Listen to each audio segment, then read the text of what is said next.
dear beloved, Boss Mike, Cervera.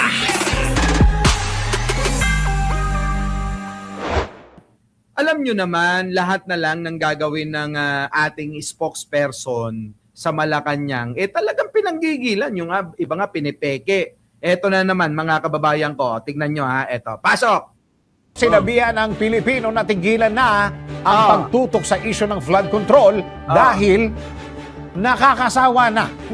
Kita nyo, gumagawa sila ng senaryo na kunyari sinabi ni Atty. Claire Castro yung mga ganitong mga salita, pero hindi naman totoo o fake news pala. Ganun sila, lahat na lang ng ginagawa nila, mga kababayan ko, talagang puntirya. Puntirya nila si Yussi Claire Castro eh. Sa totoo lang, talagang pinupuntirya nila. Kasi nga ho, ulitin ko, parang si Pangulong Bongbong Marcos, pag hindi kayang tapatan, ano gagawin? Sisiraan. Di ba? Ganun yun eh. Trabaho nila yun eh. Ganun si Digong eh, di ba? Di ganun din hanggang pababa. Buti na lang yung iba hindi sumusunod sa kanila. Di ba? Ngayon, eto, mga kababayan ko, pakinggan muna natin to ha. Oy!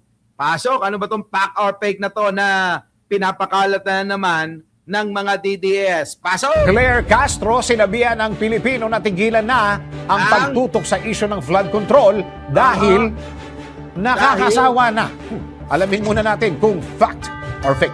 Ilang buwan na ang lumipas mula nang ibunyag ni Pangulong Ferdinand Marcos Jr. ang tungkol sa malawakang korupsyon sa bansa, partikular na sa flood control projects. Samantala, kamakailan lang isang pahayag ni Palace Press Officer Undersecretary Claire Castro ang kumalat sa social media na nanawagang tigilan na ang pagtutok sa issue ng flood control dahil nakakasawa na. Pero kita nyo, mga kababayan ko, yan ho yung pinapalaganap ng kabila. Oo, ha? Siyempre, saan pa?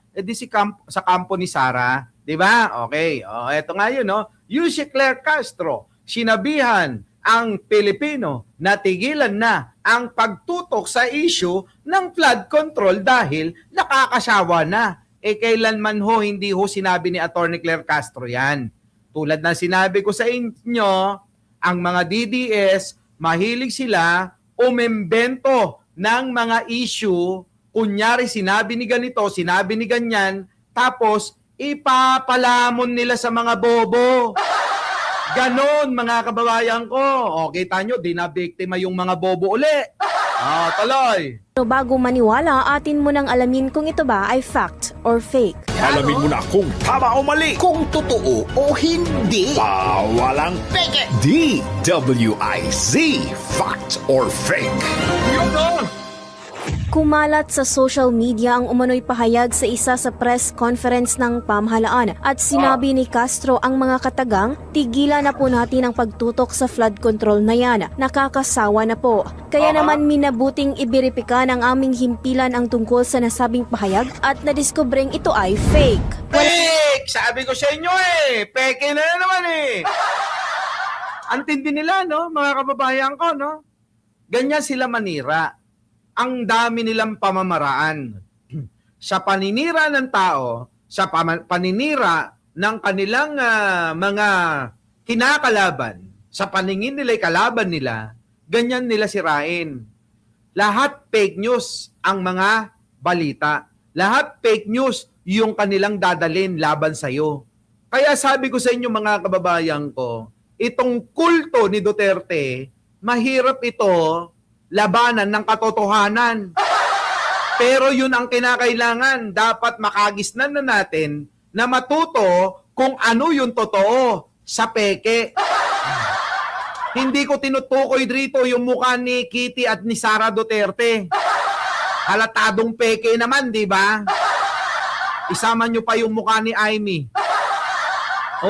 Yan tatlong yan, mga kababayan. Kita nyo naman, di ba? Yung mga ganon, halatang-halatang peke. Kaya lang, yung mga ganito, naggagawa ng set card at gagawa ng poster, tapos lalagyan nila na kunyari sinabi ni ganito, sinabi ni ganyan, mga kababayan, ang mangyayari, ipopost pa nila yan. At ang magpo-post, mga kababayan, ay yung mga walang muka. Yung mga account, yung mga pages ng mga walang muka. Tapos, dadamputin nung may mga muka. May mga muka pero walang laman ang ulo.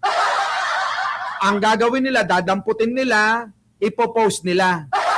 Halimbawa, mga kababayan ko, yung natirador yung nguso.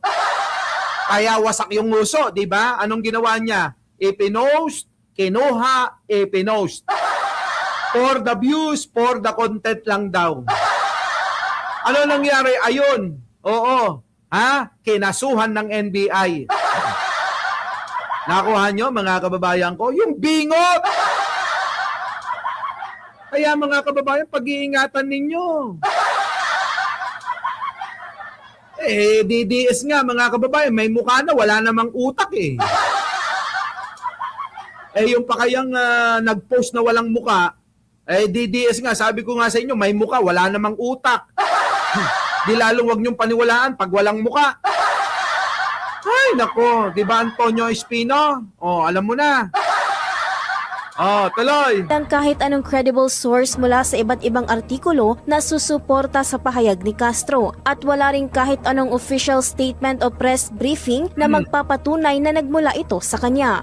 Kita nyo? Walang magpapatunay, walang magsasabi, walang relekya. Relekya, parang scientist. Diba, July? Walang bakas. Walang ebidensya, walang footprints, walang, ano ba tawag dito? Fingerprints. Wala eh. Lahat wala eh. Putik na yan, pinaniniwalaan pa rin ng mga bobo. Kasi nga mga kababayan, ayon sa ating source, Music Stories, talagang ang mga kulto ni Duterte gigil na gigil kay Yusek Claire Castro eh. Talagang gigil na gigil sila. Kasi nga daw mga kababayan, nahihirapan sila na i-debunk lahat yung mga babanggitin, sasambitin, sasabihin, pangangatwiranan at mga dahilan at mga pagkontra ni Atty. Claire Castro. Balakid na balakid sa kanila yan. Di ba, Atty. Empoy? Yun yung katotohanan. Paano ko nalaman? Sabi ko nga sa inyo, hindi pa nabo-broadcast, bukas pa ang broadcast, alam ko na yan. Hindi nga lang tayo makapag-vlog dahil nirespeto natin yung 2 araw. Huwebes Santo tsaka Biyernes Santo. Diyos ko! Nakakahiya naman kung mag-live ako. Ewan ko yung sa mga aking admin, nagpa-replay pa yata. Pero thank you pa rin sa panonood sa kanila, no? Diba, no? Diba? Hindi namin paalala sa publiko na huwag basta-basta maniwala sa mga nakikita at nababasa sa social media. At kahit naman na ilang milyon nating sabihin na itong mga ganito, huwag basta paniwalaan. Alam nyo, ang walang bala, kahit nabulak, ibabala niyan.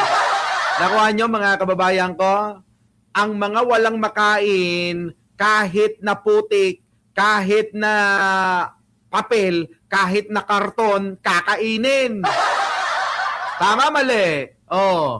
Kapag kagutom na gutom ka, kahit na ano na nang makita mo dyan, kakainin mo eh. Walang pagkakaiba ho yan sa mga DDS dahil wala nga sila na maipipintas, wala sila na ipambabash, wala sila na maipupukol kay Atty. Claire Castro. Kaya kahit fake news, hindi nila iindahin, hindi na nila aalamin ang totoo. Kasi gusto nila ng bala. Nakuha nyo? Hindi naman katulad natin sila. Diba? Simple nga lang, sakit na sakit sila. Pag sinabi natin na ang project ni Duterte, yung mukha ni Sara at ni Kitty, di ba? Galit na galit sila. Ewan ko ba mga kababayan ko. Oh, di ba? Oh, bakit kayo galit na galit? Yung pa lang eh. Kaya nga kahit ulit-ulitin natin eh. Oo, parang nirarat-rat natin sila ng machine gun, na patuloy-tuloy naman silang nasasaktan. Sapul na sapul sila. Ewan ko dyan sa mga yan, mga kababayan. Tayo naman mga kababayan, doon lang tayo. Doon lang tayo sa kung ano yung totoo. Hindi naman tayo gumagawa ng fake news dito. Oh, fake news ba yon? Pag sinabi kong nagparetoke ng mukha si Sara Duterte, fake news? Pag sinabi kong nagparetoke ng mukha si Kitty Duterte, fake news ba yon? Diba? Pag sinabi ko na si Baste Duterte nag-addict, fake news ba yon? Oh, hindi ako yung nagsasabi nun, mga kababayan. Tignan nyo na lang yung itsura niyan. Pag sinabi ko na si Pulong, mahilig sa pokpok, fake news ba yon? Oh, hindi naman fake news yun. Oh. Ay, nako. Oh, alam nyo na, mga kababayan ko, alam nyo na. Our beloved Boss Mike Cervera.